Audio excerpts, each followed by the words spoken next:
Can we destroy artificial intelligence and save humanity? Artificial intelligence and the applications that may be developed with this technology present immense possibilities for the advancement of humanity. Improvements in almost every field of human knowledge are announced almost daily in medicine, robotics, space exploration, sports, businesses, energy, the military, among many others. Some observers, experts, and optimists are already heralding the advent of a golden era where products and experiences are plentiful, cheap, and easily accessible, where most of the situations that cause grief, consternation, bereavement, or despair will either be eliminated or seriously impaired, and those that produce elation, bliss, ecstasy, and outright happiness will be exponentially enhanced. It will spell either the end of humanity in the worst case scenario, or at least the end of the human dominance on Earth, as Homo sapiens will effectively lose the monopoly as the most intelligent being on the planet. Some have verbalized the possibility of shutting down this artificial intelligence technology. It makes perfect sense in their minds if this technology contains the prospect of annihilating humanity, or at least severely restrict our cozy way of living. Why risk it? Isn't it better to shelve the technology until we find ways to safely deploy it? Can't we stop this progress for years if necessary until the majority of developed countries approve this technology as safe and positive for humankind? I try to find examples of destruction of technology in our past to see if the strategy has worked. To my surprise, I found several examples in Karl Marx's Capital, a book that was published in Germany in 1867 and that saw its first publication in English in 1887. In Volume 1,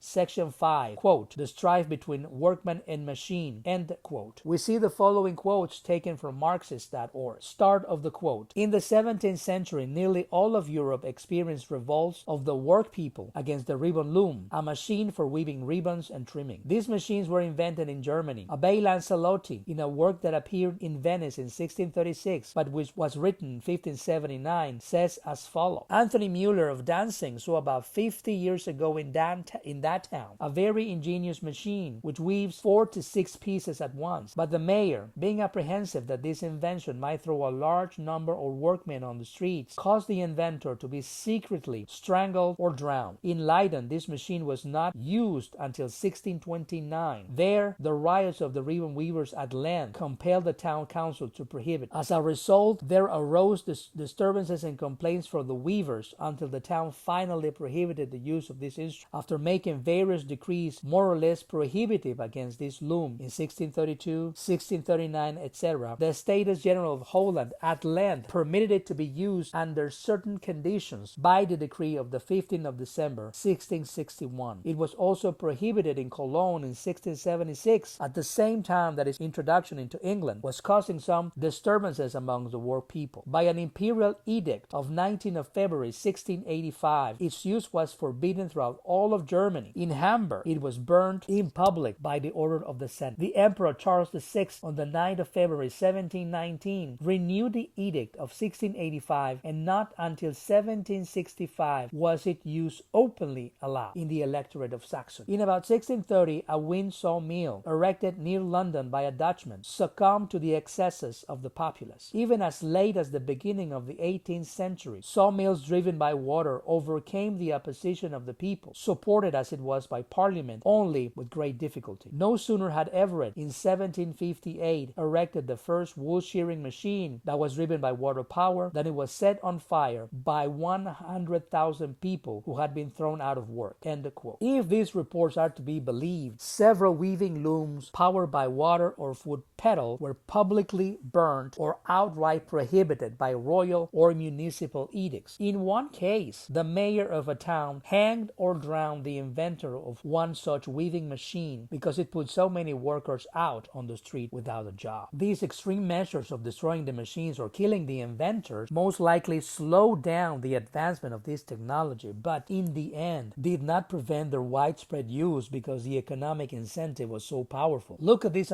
other quote taken from the same source, Marxist.org. Start quote. This machine, which shook Europe to its foundation, was in fact the precursor of the mule and the power loom and of the Industrial Revolution of the 18th century. It enabled a totally inexperienced boy to set the whole loom with all its shuttles in motion by simply moving a rod backwards and forward, and its improved form produced from 40 to 50 pieces at once. End quote. To my understanding, Karl Marx cites these examples to highlight the misunderstanding of the workers regarding this whole process. They should be dismantling not the machines or the technology, but the capitalist system that promoted them. The mass displacement of workers produced by these machines and the potential analogy with artificial intelligence in our modern economies is a chapter that we'll leave for another episode. It should suffice now to say that trying to resist the advancement of these technologies will prove to be futile in the end because of the enormous economic benefits that will generate for those who can successfully commercialize it and find ways to monetize it. Artificial intelligence is only in its infancy of its widespread use by the public, but the profits it is already generating for some companies are staggering. According to businessofapps.com, published in May 2023, OpenAI, the alleged nonprofit that released to the public ChatGPT, start quote, has projected revenues of $200 million for 2023 and $1 billion by 2024. In 2022, it reportedly made less than $10 million, end quote. The following quote was taken from Fox News, who was published on August 14, 2023. A report by Goldman Sachs economists Joseph Briggs and Devesh Kotnani projects that global private investment in AI is forecasted to rise dramatically over the next 3 years, from an estimated $91.9 billion in 2022 to over $158.4 billion in 2025, a 72% increase in a 3-year span, end quote. I could probably fill the next 3 pages with similar information, but I believe you get the idea. As more applications of AI produce tangible results for people by making their jobs easier or multiplying their productivity tenfold, the idea of resisting the adoption of the technology will be counterproductive, especially if your competitor, being another company or your co-worker, is already using it to produce amazing results. It makes sense. If you need to get faster to a place, why would you choose a horse-drawn buggy if you can use a motorized car? I hope you find this analysis compelling and useful.